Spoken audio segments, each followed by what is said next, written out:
Subscribe to our YouTube channel and press the bell icon to get the latest updates.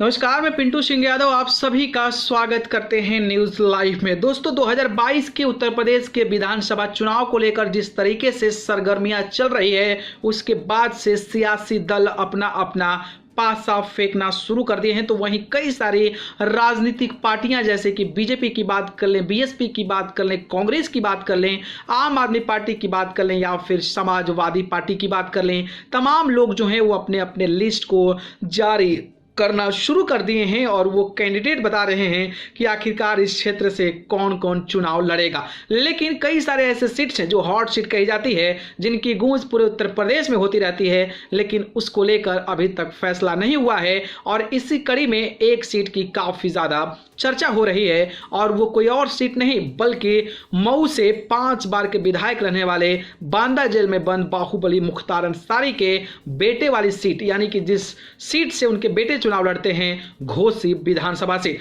Ghosi Vidhan Sabha seat पर अभी भी suspense जारी है कि आखिरकार अब्बास अंसारी को टिकट मिलेगा कि नहीं मिलेगा। अगर मिलेगा भी तो क्या वो बहुजन समाज पार्टी के टिकट पर चुनाव लड़ेंगी या फिर समाजवादी पार्टी के टिकट पर चुनाव लड़ेंगे। लेकिन जिस तरीके से बहन मायावती ने अपने एक प्रेस कॉन्फ्रेंस में कहा था कि बाहुबली माफियाओं को टिकट नहीं दिया जाएगा, तो उन्हीं नामों में अब्बास अंसारी का भी नाम शुमार होता है और उन पर भी मुकदमे और केस की झड़ी जो है वो कहीं ना कहीं लगी रहती है। लेकिन फिर भी लोग कयास लगा रहे हैं कि आखिरकार अब्बास अंसारी चुनाव लड़ेंगे कि नहीं लड़ेंगे। वैसे अगर मैं पुराने आंकड़े की बात करता हूं तो जब 2017 में विधानसभा चुनाव हुआ था तो वहां पर कुल 15 प्रत्याशी खड़े थे और जो वहां पर जीत दर्ज किए थे वो भारतीय जनता पार्टी के फागू चौहान थे। फागू चौहान की बात करता हूं तो भारतीय जनता पार्टी के टिकट पर चुनाव लड़कर उन्होंने 88,298 वोट गेन किया था। तो वहीं बहुजन समाज पार्टी से अब्बास अंसारी ने चुनाव लड़ा था और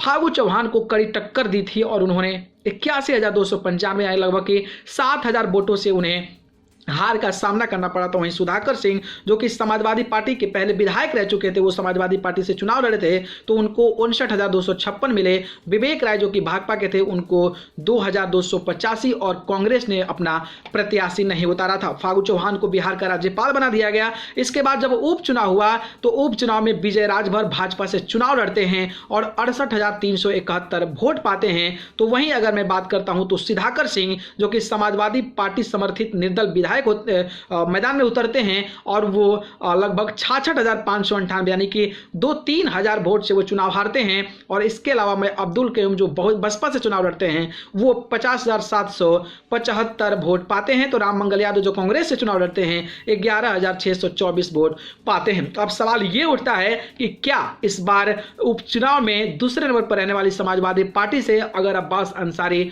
चुनाव लड़ते हैं तो वहां पर जो यादव और मुस्लिम का समीकरण कहता है वो कहीं ना कहीं समाजवादी पार्टी के समर्थन में उतर सकता है। और जिस तरीके से बीएसपी इस चुनाव में न्यूट्रल दिख रही है, अगर बीएसपी का वोट बैंक समाजवादी पार्टी की ओर भी थोड़ा चला जाता है तो फिर वहां से समाजवादी पार्टी के जो प्रत्याशी होंगे, चाहे वो अब्बास अंसारी हो या फिर कोई और हो, वो जीत दर्ज कर सकते हैं। इस पर आपकी क्या प्रतिक्रिया है बताइएगा। धन्यवाद।